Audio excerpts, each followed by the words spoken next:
روزدار کو دکھ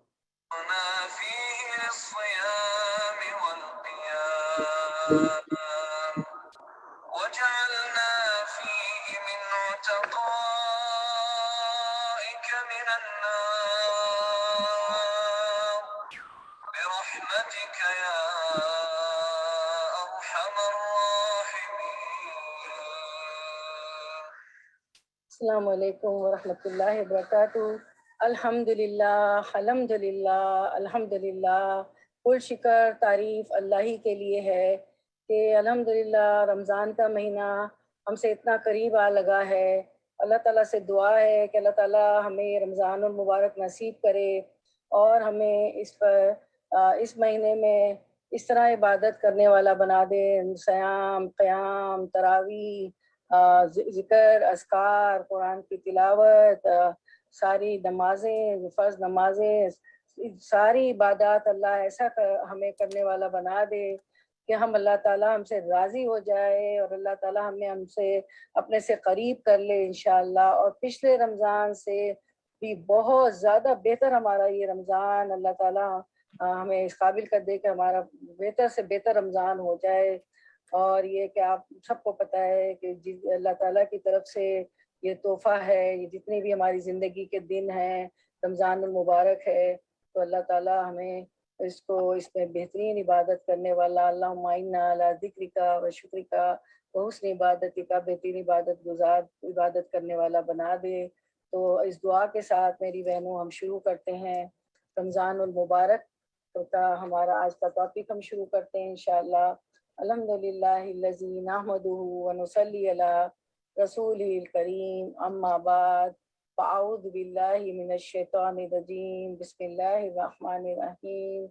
ربی اشرح لی صدری ویسر لی امری واحلل عقدۃ من لسانی یفقہوا قولی، رب زدنا علما، اللہم فقہنا فی الدین، آمین یا رب العالمین۔ تو ہم شروع کرتے ہیں انشاءاللہ۔ وہ بھی دکھا دیجیے رمضان المبارک کا جو ہے ہمارا سلائیڈ، رمضان کی فضائل اور جو ہمارا ٹائٹل تھا وہ بھی دکھا دیجیے انشاءاللہ۔ تو جو رمضان المبارک، اس کی امپورٹنس، اس کی فضیلت، یہ سب ہم جانتے ہیں انشاءاللہ۔ شروع کرتے ہیں، تو ہم شروع کرتے ہیں۔ تو رمضان جو ہے وہ سب سے افضل، پہلے ہم اس کی تلاوت سن لیتے ہیں کہ اللہ تعالیٰ نے ہمیں رمضان المبارک کے متعلق کیا حکم دیے، کیا احکام دیے۔ وہ آیت سورۃ البقرہ کی آیت 183 اور 184 میں اللہ تعالیٰ نے ہمیں احکام دیے۔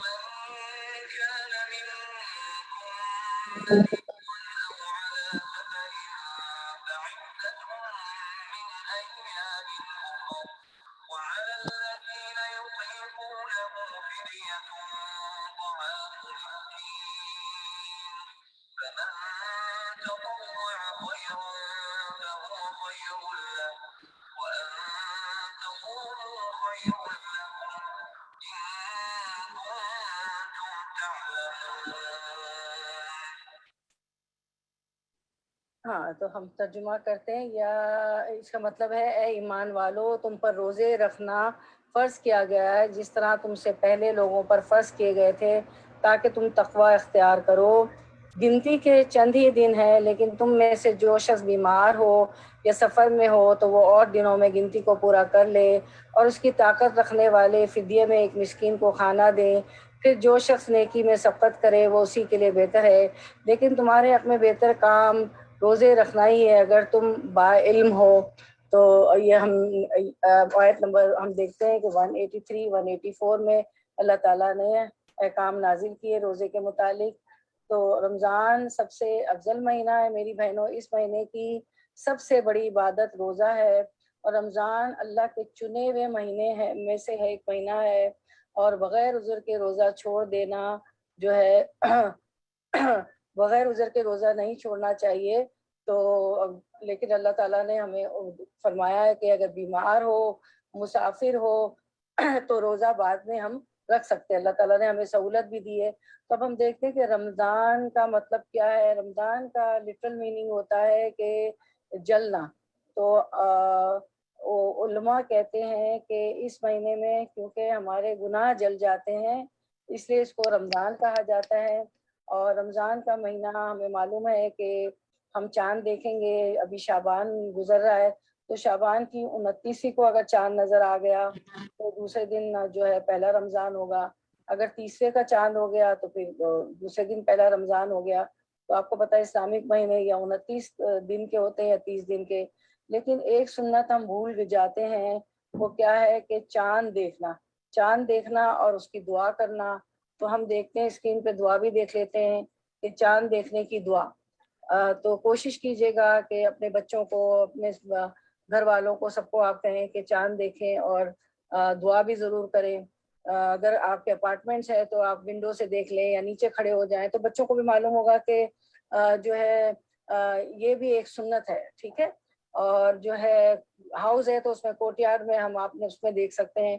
تو اللہم اہلہ علینا بالامن والایمان والسلامتی والاسلامی ربی وربک اللہ. اے اللہ ہم آپ کو، اے اللہ ہم آپ کو امن و ایمان، سلامتی و اسلام کا چاند دکھائیے. اے چاند میرا اور تیرا رب اللہ ہی ہے. ٹھیک ہے. تو یہ دعا مسنون دعا ہے، اس کو ضرور یہ دعا کو مانگیں. اس کے بعد ہم دیکھتے ہیں کہ قرآن اس مہینے کی کیا فضائل ہے. اس مہینے میں قرآن مجید نازل ہوا تھا، اور اس مہینے میں ایک رات ہے جس کو لیلۃ القدر کہا جاتا ہے. اور یہ ہمیں کہاں سے پتہ چلتا ہے کہ اس کی دلیل کیا ہے. سورۃ القدر میں ہمیں پتہ چلتا ہے کہ اللہ تعالیٰ نے اس مہینے میں لیلۃ القدر ہے اور اس مہینے میں قرآن نازل ہوا ہے. تو ہم دیکھتے ہیں سورۃ القدر، انا انزلناہ فی لیلۃ القدر، انشاءاللہ سنتے ہیں تلاوت.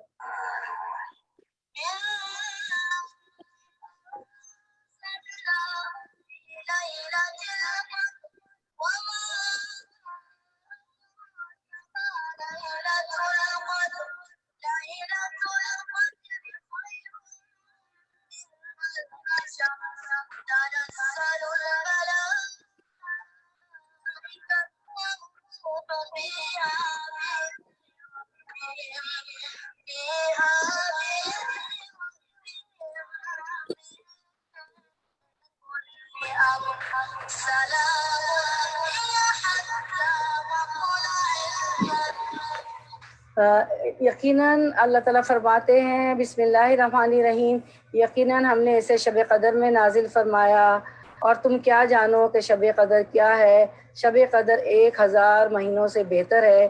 اگر ان 1000 مہینوں کو ہم جو ہے حساب جوڑیں تو 93 پوائنٹ سمتھنگ اتنے ایئرس، اتنے سال بن جاتے ہیں، اتنے سال بنتے ہیں.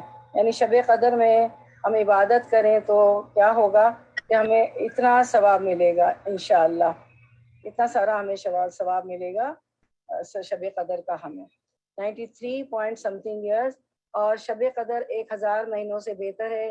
اس میں ہر کام کے سر انجام دینے کو اپنے رب کے حکم سے فرشتے اور روح اترتے ہیں.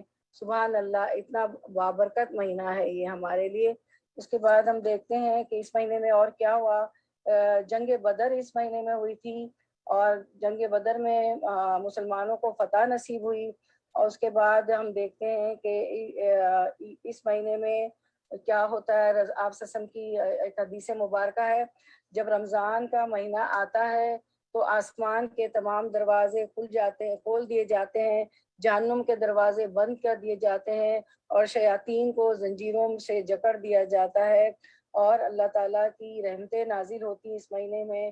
پھر اللہ تعالیٰ فرماتے ہیں کہ وہی آیت نمبر 183 میں کتنی تسلی دیتے ہیں اللہ تعالیٰ، یا ایھا الذین آمنوا کتب علیکم الصیام کما کتب علی الذین من قبلکم لعلکم تتقون، آیت نمبر 183 سورۃ البقرہ، جس کی آپ نے تلاوت بھی سنی کہ اے ایمان والو تم پر روزے رکھنا فرض کیا گیا ہے جس طرح تم سے پہلے لوگوں پر فرض کیے گئے تھے تاکہ تم تقوی اختیار کرو۔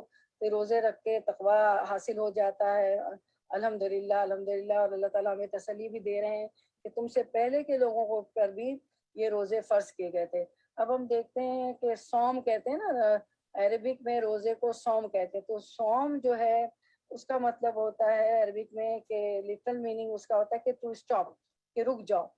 تو ہم کیا ہوتا ہے کہ جو چیزیں رمضان کے علاوہ حلال تھی، جیسے کھانا پینا، یہ تو حلال تھی نا، لیکن روزے میں اس سے ہم رک جاتے ہیں، یہ حرام ہو جاتا ہے۔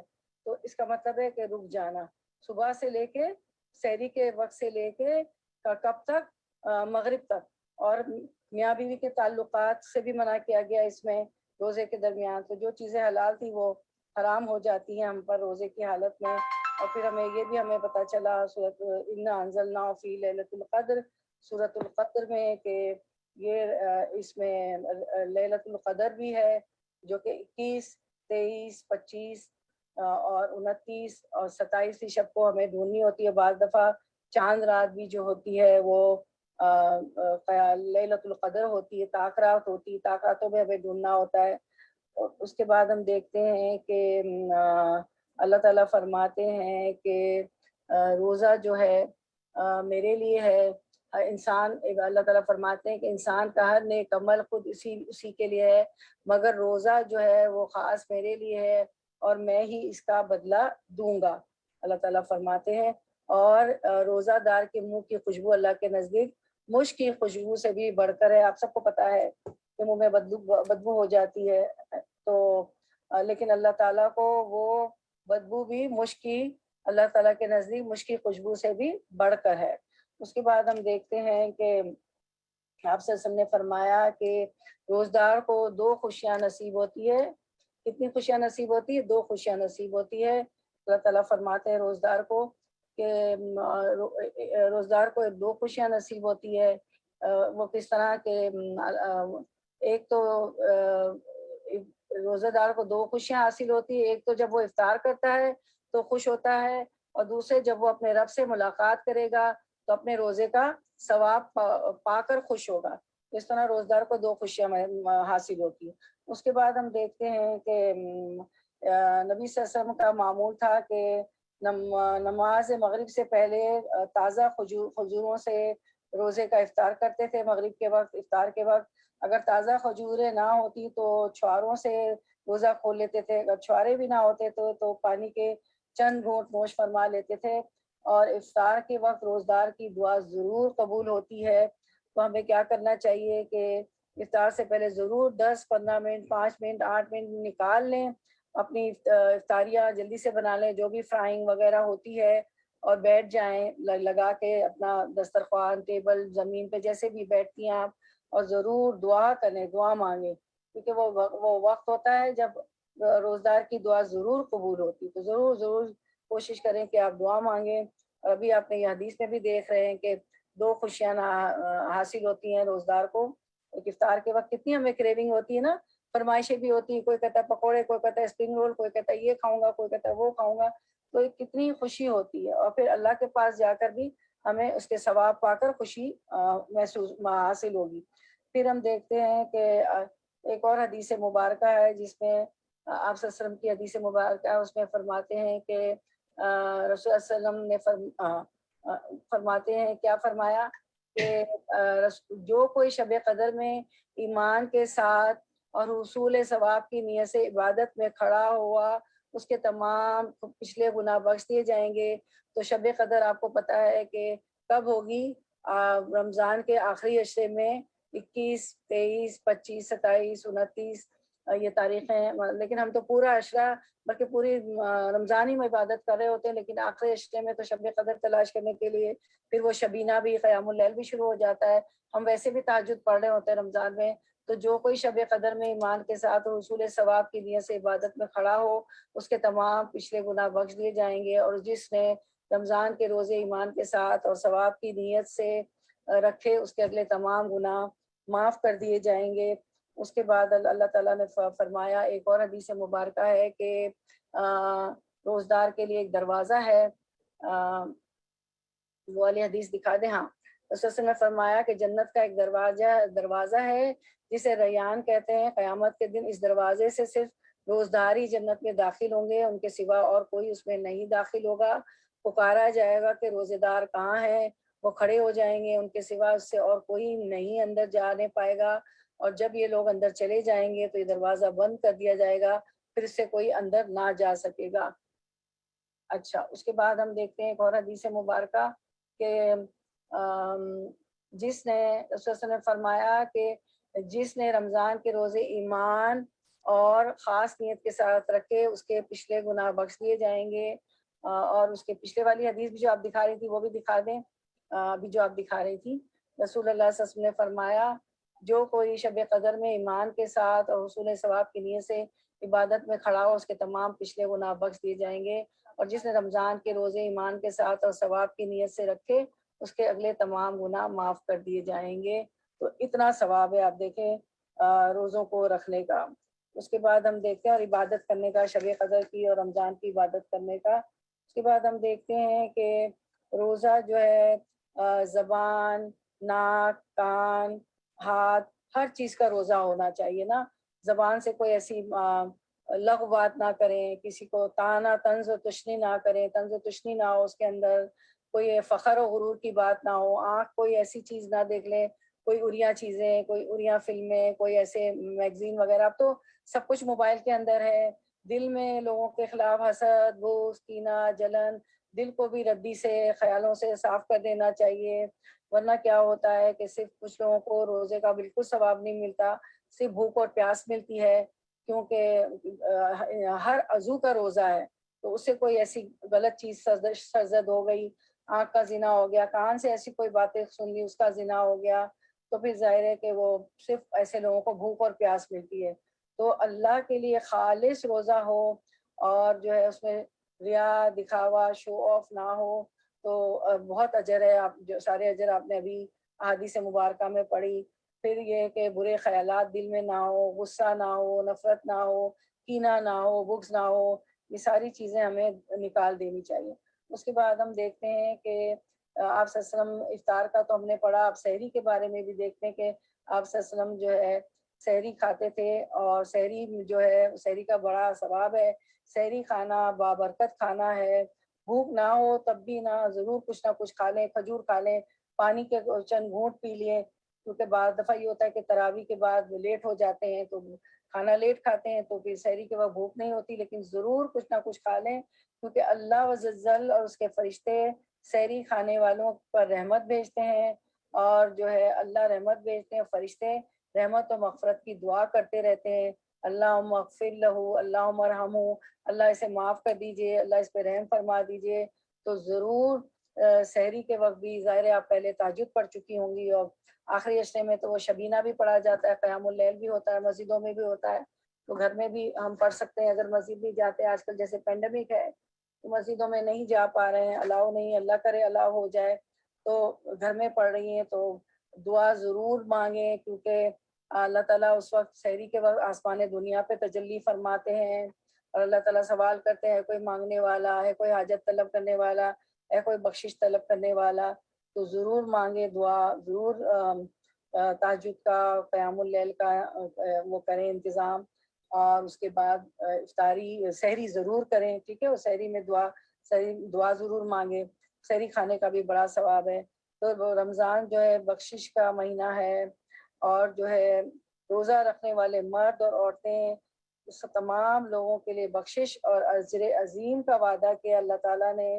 اور رمضان کی جو ہے اتنا بابرکت، اتنا مبارک مہینہ ہے کہ نفل نمازوں کا ثواب جو ہے فرض نمازوں کے برابر ملتا ہے. اور پتہ نہیں فرض کا تو اللہ سبحانہ تعالیٰ ہمیں کتنا اجر و ثواب دے دے. اس کے بعد ہم دیکھتے ہیں کہ اللہ کے رسول صلی اللہ علیہ وسلم نے فرمایا کہ رمضان میں عمرہ کرنا ایسے ہے جیسے کہ میرے ساتھ حج کرنے کے برابر ہے. تو آپ دیکھیں نوافل کا کتنا ثواب ہے نا. حج تو فرض ہے اور عمرہ جو ہے نفل میں آتا ہے. تو آپ صلی اللہ علیہ وسلم فرماتے ہیں کہ کسی نے رمضان میں عمرہ کیا تو ایسے ہی ہے جیسے میرے ساتھ حج کیا. تو اب پھر آپ کو پتہ ہے کہ روزدار کا ایک دن اللہ کے راستے میں روزہ رکھنا ایسے ہی ہے جیسے کہ اس کے عوض اس کے چہرے کو جہنم سے 70 سال کی جہنم کی آگ سے 70 سال کی مسافت کے برابر دور کر دیا جاتا ہے۔ اور پھر جو میں نے بتایا تھا کہ کچھ لوگوں کو صرف بھوک اور پیاس ملتی ہے تو جھوٹ نہیں بولنا ہے، حرام کام سے بچنا ہے، حرام مال حرام روزی سے بھی بچنا چاہیے، اور کوئی آئے اور وہ بے حیائی کی بات کرے، چیخے چلائے اور گالی دے، لڑائی جھگڑا کرنے لگے تو ہمیں خاموش رہنا ہے، بہت صبر کرنا ہے، بہت کنٹرول کرنا ہے، تو کہنا ہے انی سائمن، میں روزے سے ہوں، میں روزے سے ہوں، انی سائمن، اور اس کی بات کا جواب نہ دے، ٹھیک ہے۔ تو یہ سب ہمیں کرنا ہے۔ قول الزور یعنی کہ غلط بات بھی نہیں کرنا ہے، جھوٹی بات بھی نہیں کرنی ہے۔ اب جیسے کہ حدیث آپ کے سامنے ہے کہ اللہ پاک فرماتا ہے کہ انسان کا ہر ایک عمل خود اسی کے لیے ہے، مگر روزہ وہ خاص میرے لیے اور میں ہی اس کا بدلہ دوں گا، اور روزہ گناہوں کی ایک ڈھال ہے۔ اگر کوئی روزے سے ہو تو اسے فحش گوئی نہ کرنی چاہیے، نہ شور مچائے۔ اگر کوئی شخص اس کو گالی دے یا لڑنا چاہے تو اس کا جواب صرف یہ ہو کہ میں ایک روزدار آدمی ہوں، انی سائمن، اس ذات کی قسم جس کے ہاتھ میں محمد صلی اللہ علیہ وسلم کی جان ہے، روزے دار کی منہ کی بدبو اللہ تعالیٰ کے نزدیک مشک کی خوشبو سے بھی زیادہ بہتر ہے۔ تو دیکھیں یہ حدیث مبارکہ بھی بتاتی ہے ہمیں۔ اس کے بعد ہم دیکھتے ہیں کہ ایک سیکنڈ ہے، مجھے ایک سیکنڈ اس کے بعد ہم آگے چلتے ہیں، ہم دیکھتے ہیں کچھ اور احکامات دیکھتے ہیں انشاءاللہ۔ تو اس میں ہم یہ دیکھتے ہیں کہ سب سے پہلے تو ہم یہ دیکھتے ہیں کہ روزہ، اب خواتین کے بھی کافی مسائل ہوتے ہیں روزے کے، تو اس کو ہم دیکھتے ہیں کہ روزہ اور حیض اور نفاس، ہمارے جو مینسز ہوتے ہیں، اور اس کے بعد ہم دیکھتے ہیں کہ جو ڈیلیوری ہوتی ہے جن خواتین کی، تو اس کے متعلق ہم جانتے ہیں، سمجھتے ہیں۔ آپ سب کو معلوم ہے کہ حیض سے مراد وہ خون ہے جو خواتین کو ہر ماہ مخصوص دنوں کے لیے جاری ہوتا ہے، اور نفاس اس خون کو کہتے ہیں جو ولادت کے بعد کم و بیش 40 دن تک جاری رہتا ہے۔ شریعت نے عبادات کے حوالے سے ان دونوں کے لیے یکساں احکامات دیے ہیں، چنانچہ حیض اور نفاس والی خواتین کے لیے روزہ رکھنا ممنوع ہے۔ اگر وہ رکھ بھی لیں تو ان کا روزہ قبول نہیں ہوگا، ٹھیک ہے، وہ رکھ بھی لیں گی تو روزہ قبول نہیں ہوگا۔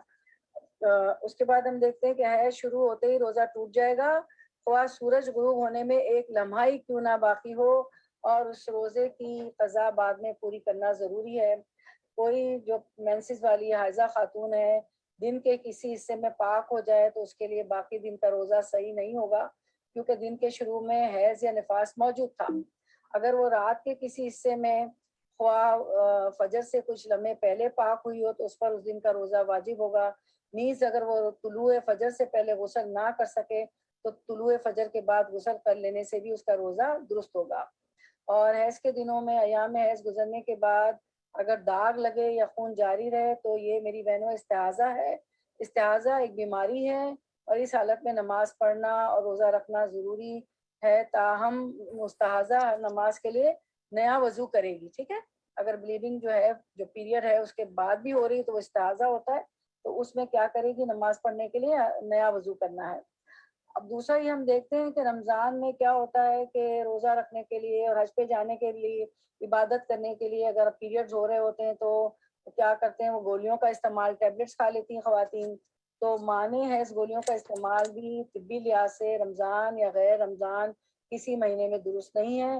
اتباع جو ہے ڈاکٹرز کی رپورٹ سے معلوم ہوتا ہے کہ یہ گولیاں عورت کے رحم ووم کو اور اعصاب کو، رگ پٹوں کو اور خون کے لیے نقصان دہ ہیں، اور مضر چیز کا استعمال شریعت کی روح سے ممنوع ہے۔ اور اسی طرح نبی صلی اللہ علیہ وسلم کا ایک ارشاد ہے، ایک حدیث ہے بہت پیاری، وہ اسکرین پہ ابھی آپ دیکھیں گے، لا دررا ولا درارا، موطا امام مالک میں، نہ نقصان پہنچا ہو اور نہ نقصان اٹھاؤ۔ بہت سی خواتین میری بہنوں ایسی گولیاں استعمال کرتی ہے جن سے ان کی مہینے کی عادت بگڑ جاتی ہے اور وہ بیمار رہنے لگتی ہیں، جس سے ان کے دیگر عبادات بھی متاثر ہوتی ہے۔ اس لیے خواتین کو چاہیے کہ وہ ایسی دوائیں رمضان ہو یا غیر رمضان استعمال نہ کریں۔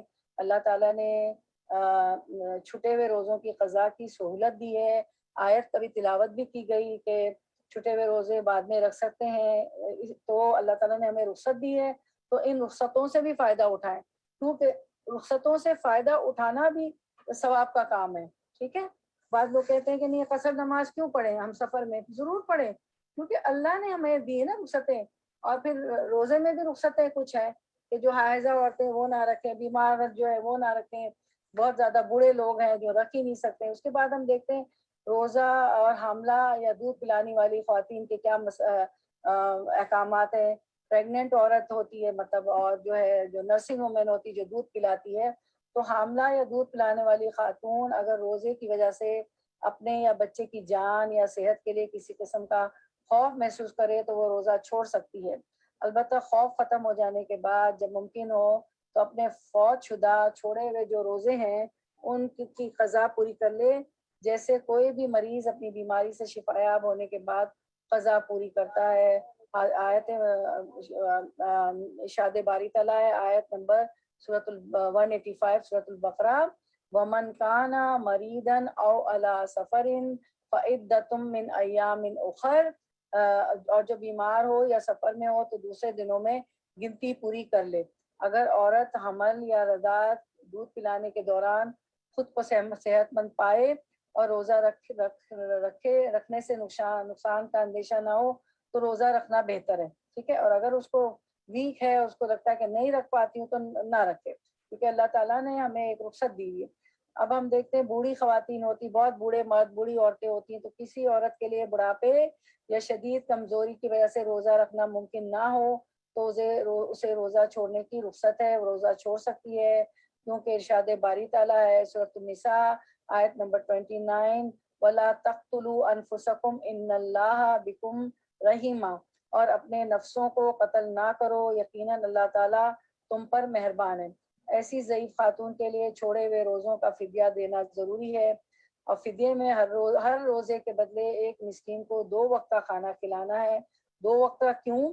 اس لیے 2 وقت کا کہ ہم سحری بھی کرتے ہیں اور افطار بھی نا 2 وقت ہوتا ہے، تو 2 وقت کا کھانا کھلائیں یا اتنی 2 وقت کے کھانے کے برابر کی قیمت ادا کر دیں. یہ قیمت جو ہے ہر فرد اپنے زیر استعمال خوراک کے حساب سے ادا کرے گا.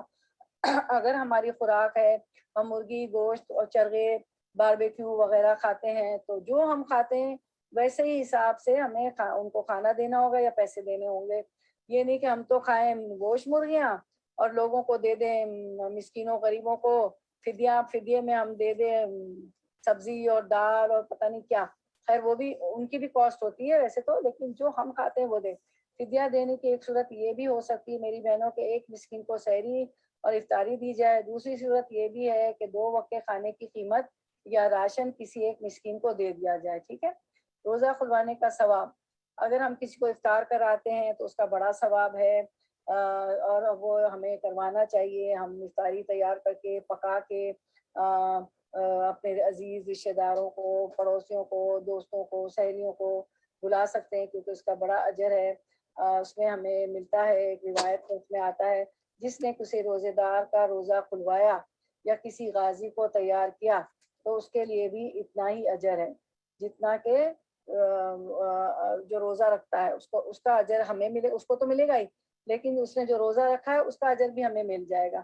لیکن اب یہ نہ ہو کہ ہم اتنی لمبی اس کی پارٹی کر دیں، اتنا پکائیں کہ ہم تھک جائیں، اور افطاری میں اتنی لمبا افطاری کریں کہ نماز بھول جائیں. تھوڑا سا کھا کے فوراً نماز پڑھ لینی چاہیے، اس کے بعد آرام سے بیٹھ کے افطاری کریں، کھانا کھائیں، سب کریں. وہ اتنا ہوتا ہے لمبا کہ باتیں کرنا اور یہ کہ نماز کا وقت نکل جاتا ہے. ٹھیک ہے 10-15 منٹ بعد بھی یا مغرب ہو جائے گی ہماری، لیکن وہ کس طرح کی مغرب ہوگی کہ اجر وہ نہیں ملے گا. آپ کو معلوم ہے نا کہ اللہ کے رسول صلی اللہ علیہ وسلم نے فرمایا کہ سب سے افضل کیا ہے؟ کسی نے پوچھا صحابی نے، تو آپ صلی اللہ علیہ وسلم نے فرمایا تھا کہ نماز کو اس کے افضل وقت میں پڑھا جائے نا، نماز کو پہلے پڑھا جائے. ٹھیک ہے. تو تھوڑا سا آپ نے کھجور لے لی یا تھوڑا سا چائے وغیرہ لے کے فوراً آپ نے نماز پڑھ لی تو افضل وقت کی نماز کا ثواب زیادہ ہے. رمضان آیا ہی اسی لیے ہے کہ ہم اللہ تعالیٰ کو خوش کریں، زیادہ سے زیادہ ثواب سمیٹیں اور جو اللہ کے قریب ہو جائیں اور جنت کے مستحق ہو جائیں، اللہ کا دیدار نصیب ہو. تو ان چیزوں کا بہت خیال ہے. چھوٹی چھوٹی چیزیں، کھانا تو بعد میں بھی کھا سکتے ہیں نا پیٹ بھر کے. تو بعض لوگ اتنا کھانے بیٹھ جاتے ہیں کہ مغرب کو بہت ڈیلے کر دیتے ہیں. مغرب پڑھ لیں پھر افطاری کر لیں تھوڑی سی، اور پھر مغرب پڑھ کے پھر اطمینان سے بیٹھ کے ڈیٹیل سے کھائیں. تو لہٰذا ہمیں بہت خوش دلی کے ساتھ گھر والوں اور مہمانوں کے لیے افطاری کا انتظام کرنا چاہیے، لیکن اس میں اعتدال کریں، اسراف سے بچیں، کھانا ضائع نہ کریں، اور عبادت کے لیے بھی ہمیں وقت نکالنا چاہیے۔ اتنا نہیں ہو کہ خوش کریں فیملی کو بھی، رمضان ہوتا ہے، بہت سی انواع اقسام کے کھانے بھی کھلائیں، لیکن اتنا نہیں کہ عبادت کا ہی وقت نہ بچے۔ اور ہم نے کسی کو افطار پہ بھی بلا لیا ہے تو اتنا کر لیں کہ وہ بھی گئے، نمازوں سے ڈیلے ہوتی چلی گئیں، اور پھر گپ شپ اتنی چلی کہ وہ عشاء بھی گئی اور جو ہے تراویح بھی گئی۔ بلکہ آپ لوگ تو بلا کے گھر میں بھی تراویح کر سکتی ہیں نا، پڑھا سکتی ہیں گھر میں بھی تراویح۔ تو اب ہم دعا دیکھ لیتے ہیں۔ تو پھر یہ کہ کوئی بلائے تو اس کا کھانا کھا کے ایسے نہیں آنا چاہیے، کیونکہ جو شکر گزار نہیں ہوتا، دوسروں کا، لوگوں کا شکر ادا نہیں کرتا، وہ اللہ کا بھی شکر گزار نہیں ہو سکتا۔ تو کہیں بھی آپ افطار پہ جائیں تو ضرور ان کو دعا دیں، کیونکہ آپ صلی اللہ علیہ وسلم کی سنت ہے، رسول اللہ صلی اللہ علیہ وسلم جب کسی کے ہاں روزہ افطار کرتے تو یہ دعا دیتے تھے، افطر عندکم الصائمون واکل طعامکم الابرار وصلت علیکم الملائکۃ، تمہارے پاس روزے دار افطار کیا کریں، نیک لوگ تمہارا کھانا کھائیں اور تمہارے لیے دعائیں کریں، ٹھیک ہے۔ تو یہ دعا، اس کے بعد افطار بھی ہم گھر میں بھی افطار کریں تو اس کی بھی دعا ہم دیکھ لیتے ہیں، اس کی بھی دعا میرے ساتھ پڑھ لیں کہ ذهب الظمأ وابتلت العروق وثبت الاجر انشاء اللہ، پیاس جاتی رہی، رگیں سیراب ہو گئیں، اور اگر اللہ نے چاہا تو اجر بھی ضرور ملے گا، اللہ تعالیٰ ضرور اجر دیں گے ہمیں کہ افطار کروانے کا بھی اور اپنی افطاریوں کا بھی انشاءاللہ۔ تو یہ دعائیں آپ اسکرین شاٹ لے لیں اور اپنے فریج پہ یا ایسی جگہ لگا لیں جہاں ہماری فیملی ممبرز اس کو دیکھ سکیں، اور اس سے بھی آپ کو ثواب ملے گا۔ اب وہ چیزیں میری بہنوں ہم دیکھتے ہیں کہ جن سے روزہ نہیں ٹوٹتا، بھول کر کھانا پینا کھا لیں گے تو روزہ نہیں ٹوٹے گا، آنکھ میں سرما لگانے سے روزہ نہیں ٹوٹے گا، دانت یا ڈاڑھ میں بہت درد اٹھا ہے وہ نکلوانے چلی گئی تو روزہ نہیں ٹوٹے گا، خون اگر ٹیسٹ کروانا ہے، آپ کا ٹیسٹ ڈیو ہے، کچھ لوگوں کو ایسی بیماریاں ہوتی کہ ٹیسٹ ڈیو ہوتا ہے، جیسے مجھے تھائرائڈ ہے تو تھائرائڈ والوں کو بھی ڈیو ہوتا ہے، اور بھی بیماری، تو خون ٹیسٹ کروانے سے بھی نہیں ٹوٹے گا، احتلام ہو جانا، غسل کرنے سے روزہ نہیں ٹوٹے گا، گرمی کی شدت بہت ہے اگر آپ نے کلی کر لی تو بھی روزہ نہیں ٹوٹے گا۔ ایک دفعہ پہلے بھی میں نے بتایا تھا کہ کچھ سال پہلے گرمی کے روزے ہوتے تھے، تو ہم لوگ کر رہے تھے عمرہ، رمضان میں ہم چلے گئے تھے، میں، میرے بھائی، میرے شوہر، سب لوگ، تو اتنی گرمی تھی، یقین کریں اتنی گرمی تھی کہ میرے بھائی ہیں، انہوں نے آئیڈیا دیا کہ چلیں ہم لوگ سب نہ کر لیتے، لیکن حلق میں پانی نہیں جانا چاہیے، ٹھیک ہے۔ تو بہت بہت زیادہ گرمی کی شدت ہوتا، روزے کی حالت میں مسواک کرنے سے بھی روزہ نہیں ٹوٹتا، اور مسواک کا تو آپ سب کو معلوم ہے کہ اللہ کے رسول صلی اللہ علیہ وسلم نے فرمایا کہ اگر میری امت پہ یہ بوجھ نہ ہوتا، مجھے مشکل نہ ہوتا میری امت کے لیے، تو میں ان سے کہتا کہ ہر نماز کے وقت جو ہے وضو کے وقت مسواک کیا کرو۔ تو مسواک، اور آج میڈیکل سائنس بھی اس کے فوائد، بہت سارے فائدے بتا رہی ہے نا، کہ دانت کی بہت سی بیماریاں، گمز بیماریاں جو گمز بلیڈ کرتے وغیرہ وغیرہ سے نجات ہو جاتی، ضرورت کے تحت کھانے میں نمک چکھنا۔ اور یہ ہم سنتے آئے تھے کہ ظالم شوہر ہو تو نمک چکھ لو، ایسا کہیں مجھے تو آج تک یہ روایت نہیں ملی کہ ظالم شوہر ہے تو نمک چکھ لو یا وہ چکھ لو، لیکن چکھنے میں اوائڈ ہی کریں، اگر چکھ بھی لیا تو وہ حلق تک نہ جائے۔ شوہر کا اپنی بیوی کا بوسہ لے لینا، اس سے بھی نہیں ٹوٹتا روزہ۔ رمضان کی راتوں میں ہم بستری الاؤ ہے، اس کے لیے آیت بھی نازل ہوئی ہے، آپ کو پتہ یہی سورۃ البقرہ میں سارے احکامات ہیں۔ تو اب تو آپ ماشاءاللہ قرآن پڑھ رہی ہیں، اور رمضان میں بھی سارا پڑھیں گی، روز کا ایک پارہ، اور دورہ قرآن بھی کوشش کریں کہ 3 پارے روز کے ہو جائیں، ایک تو آپ خود پڑھ لیں، پھر اس کے بعد جو ہے دورہ قرآن سن لیں، آپ ساری ریکارڈنگ ہمارے پاس ہے، یوٹیوب سبسکرائب کر لیں، پہلے سے لے کے دوسرے 2 پارے ہو جائیں گے، پھر آپ جو ہے ایک پارہ کوشش کریں کہ آپ تراویح میں پڑھ لیں، ٹھیک ہے۔ پھر جب شبینہ شروع ہوگا ہمارا قیام اللیل آخری عشرے میں رمضان کے، تو اس میں بھی آپ یہ کر سکتی کہ آدھا پورا نہیں تو آدھا آپ نے تراویح میں پڑھ لیا، آدھا آپ نے اس میں پڑھ لیا قیام اللیل میں، تہجد میں، پورے رمضان بھی تہجد میں پڑھ سکتی ہیں، ضروری نہیں کہ آپ وہ آخری عشرے میں ہی پڑھیں، لیکن آخری عشرے میں تو ہم ظاہر ہے کہ بہت زیادہ شب قدر تلاش کرنے کے لیے کہ ہمیں شب قدر مل جائے، اور 93 پوائنٹ سمتھنگ ایئرس کا ہمیں ثواب مل جائے، خیر من الف شہر، جو کہ 1000 مہینوں سے بھاری رات ہے، اس کا ثواب ہمیں مل جائے۔ اور وہ امور جن سے روزہ ٹوٹ جاتا ہے، جان بوجھ کر کھانا پینا کھا لیا، ارادتاً قے کر لیا، وامٹ کر لی، اگر خود بخود وامٹ ہو گئی تو نہیں ٹوٹے گا، لیکن وہ وہم ہو جاتے ہیں، مکھی چلی گئی، مچھر چلے گیا، پتہ نہیں حلق میں کچھ پھنس رہا ہے، ہاتھ ڈال کے ہم نے وامٹ کر لی، قے کر لی تو ٹوٹ جائے گا۔ حیض و نفاس آ گیا تو